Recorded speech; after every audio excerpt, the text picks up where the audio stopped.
السلام عليكم، اهلا بكم في درس جديد من دروس تعلم تي في. انا عمر بهاشم مدير قناه تعلم تي في. حاول معايا باخوكم الشاي خربوش الشاي على راي الدك ممدوح نصر الله.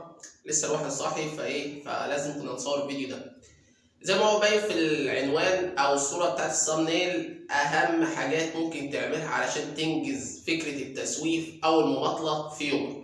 لو انت من الاشخاص المسوفين او المماطلين فصدقني الفيديو ده هيفيدك. ولكن قبل ما نبدا فيديو النهارده ما تنساش تشترك في القناه وتفعل زر الجرس عشان يوصلك كل جديد.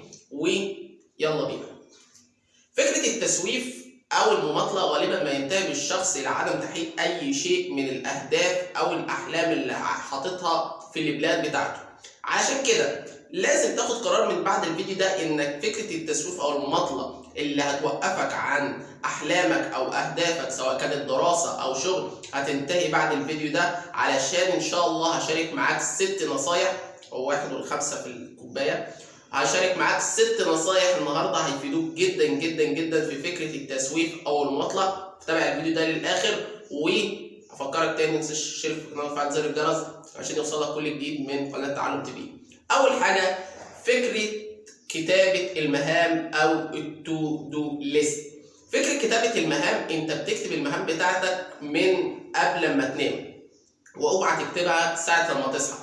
فكره كتابه المهام بتلخص عليك حاجات كتير جدا جدا في بدايه اليوم، وبتقطع فكره التسويف او المماطله. فعلشان كده انا جربت طريقتين، والطريقتين فيهم طريقه جت معايا. اول طريقه ان انا كتبت يوم بيومه، والطريقه الثانيه ان انا كتبت اسبوع كامل. فكره اليوم بيومه هي اللي نفعت معايا، علشان فكره الاسبوع كامل كان بيطلع لي حاجات في بدايه الاسبوع كده او نص الاسبوع او اخر الاسبوع كانت بتقطع فكره ان انت تعمل المهام دي، وفيها في الاخر احيانا ما بتعملهاش علشان طلع لك كده حاجه في نص الاسبوع او في اول الاسبوع او في اخره، فبتقدرش ان انت تكمل المهام للاخر. عشان كده حاول دايما انك تكتب المهام بتاعتك كل يوم بيوم، بلاش فكره ان انت تكتب اسبوع كامل. دقيقه واحده. تكتب اسبوع كامل. الحاجه الثانيه، حاول ان انت بعد ما تكتب قائمه المهام بتاعتك او التو دو ليست انك تحطها في مكان باين. كتير مننا بيكتب قائمه المهام بتاعته على التليفون، وكتير مننا بيكتب قائمه المهام بتاعته في دفتر وما بيشوفهاش. عشان كده حاول انت لما تكتب المهام بتاعتك تحطها في مكان انت حاطط فيه فوكس او انت شايفه. ازاي؟ انك تكتب قائمه المهام وتحطها على المكتب، انك تكتب قائمه المهام بتاعتك وتعلقها على الحيطه، انك تعمل زيي وكنت اكتبها واحطها على الثلاجه، لان ده المكان الوحيد اللي انا كنت بروحه كتير. فكنت دايما ان انا بشوف قائمه المهام قدامي. فكره ان انت تحطها قدامك ليه؟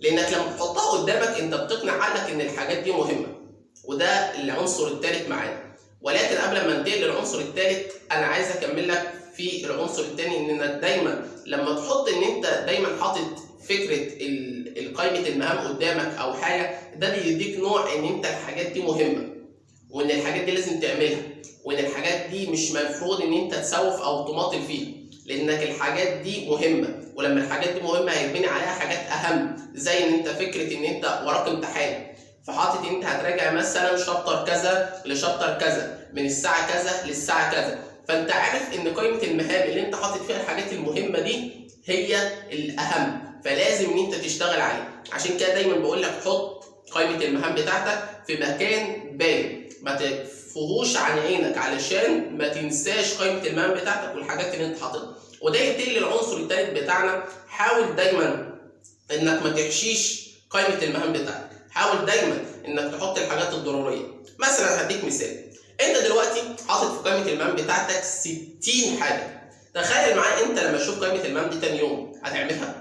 تقريبا لا، 100% 100% انت مش هتعمل منها حاجه، لانك حاشي فيها حاجات مالهاش اي 30 لازمه. مثلا انا هذاكر كذا لكذا، دي حاجات مهمه.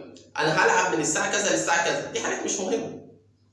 دي تاخدها في وقت الراحه اللي احنا هنتكلم عليه في العنصر الخامس ان شاء الله. ولكن انت دايما بتحاول ان انت ما تحشيش فكره التو دو ليست بتاعتك او قائمه المهام. ما تحاول ان انت دايما تحط فيها اهم حاجه، فكره المذاكره، فكره تمارين رياضيه، فكره قراءه، فكره صحه، فكره قعاد مع اهلك، فكره كل حاجه منها حاجه. زي الدكتور ابراهيم الفقي لما رحمه الله عليه قال لك ان دايما كل حاجه تاخد منها حاجه، اجتماعي، رياضي، صحي، ديني، كل حاجه تاخد منها حاجه. ففكره ان انت تحشي قائمه المهام بتاعتك دي، حاول دايما انك تحط اهم الحاجات بتاعتك. وده ينتقل بينا للعنصر الرابع، وهو فكره ان انت دايما تبدا بالحاجه الصعبه. ابدا بالحاجه الصعبه، ده اليوم هيتقفل. بالعكس، انت لما تبدا بالحاجه الصعبه بعد كده هتحس ان اليوم سهل. انك دايما لما تبدا مثلا انت عندك تصوير فيديو، او ان انت عندك فكره ان انت عايز تتعلم لغه، او فكره ان انت عايز تتعلم قراءه، الحاجات دي كلها انت عارف ان هي سهله بالنسبه لك. لكن الاصعب انت مثلا وراك امتحان كليه، امتحان ثانوي، ان انت دايما عارف ان الحاجه دي هي الصعبه. فلما تبدا بيها هتبدا صعب ولكن هتنتهي سهل، لكن لما تبدا سهل هتنتهي صعب وهتقفل باقي اليوم بتاعك. فحاول دايما انك تبدا بالحاجه الصعبه، ثم الاسهل، ثم الاسهل، ثم الاسهل، ثم الاسهل، لغايه لما توصل للحاجه اللي بتمتعك وان انت بتستريح منها. حاول دايما لما تيجي ابدا بالحاجه الصعبه. وده ياخدنا للعنصر الخامس، ولكن بعد ما اشرب بق شاي، انك دايما حاول تاخد راحه من ربع لتلت ساعه. يعني ايه؟ يعني حاول دايما ما تقعدش حاطط نفسك على الكتاب. حاول دايما ان انت ما تحطش كل شغلك او همك في الحاجه اللي انت بتعملها. حاول تريح دماغك. العقل ده لازم ياخد راحه، لازم فكره ان الراحه دي وجبه. وبالنسبه لنا الراحه بتختصر في حاجه مهمه جدا، الا وهي القعاد مع الاهل. ممكن انت تاخد وجهه نظري، ممكن اخد وجهه نظرك، المهم ان دايما حاول ان انت فتره الراحه بتاعتك ما تقضيهاش على السوشيال ميديا. وده العنصر السادس اللي معانا. حاول دايما انك تتجنب فكره السوشيال ميديا، وانك فتره الراحه بتاعتك ما تقضيهاش على السوشيال ميديا، لانك بالنسبه للسوشيال ميديا انت هتتخرط فيها. وفكره السكرولنج الكتير هيخليك تقعد بدل ما هي من ربع لتلت او من 10 لربع، هتقعد ساعه وساعتين وثلاثه. فحاول انك العنصر السادس معانا هو انك تتجنب السوشيال ميديا في فتره الراحه في قائمه المهام. حاول دايما انك ما تنخرطش في فكره السوشيال ميديا كتير، وانك ما تقعدش في السوشيال ميديا كتير، لانك فكره السكرولنج او ان انت تقعد تعمل سكرولنج هي فكره بايظه، وانك كده مش هتستفاد حاجه. فاهم الست نصايح دول حاول انت تتبعهم. الخلاصه يا صديقي انك حاول دايما قائمه المهام بتوفر عليك حاجات كتير. فكره قائمه المهام بتوفر عليك فكره التسويف او المماطله. فكره قائمه المهام انك بتعرف اليوم بتاعك ماشي ازاي، وايه هي الاهم الحاجات اللي انت ممكن تعملها، وايه هي الاهم ثم الاهم ثم الاهم. فتلخيصا للكلام اللي انا بقوله لك ده، اهم حاجه انك دايما تعمل قائمه مهام لنفسك.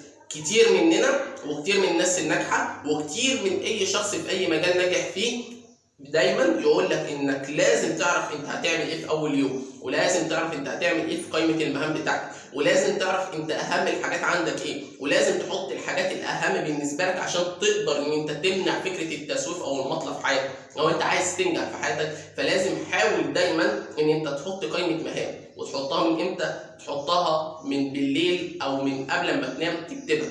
فبس كده، هي دي كانت فكره قائمه المهام اللي فادتني كتير ووفرت عليا وقت كتير، وفكره تسويف ومطلب وحاجات كتير جدا كنت استفدت منها في قائمه المهام دي، ودي اتعلمتها من ناس كتير. عشان كده حبيت ان انا اشاركها معاك النهارده. ثانك يو فور واتشنج على المشاهده، واشوفك في حلقه جديده. وطلب تاني، ما تنساش تشترك في القناه وتفعل زر الجرس عشان يوصلك كل جديد. اشوفك على خير. السلام عليكم.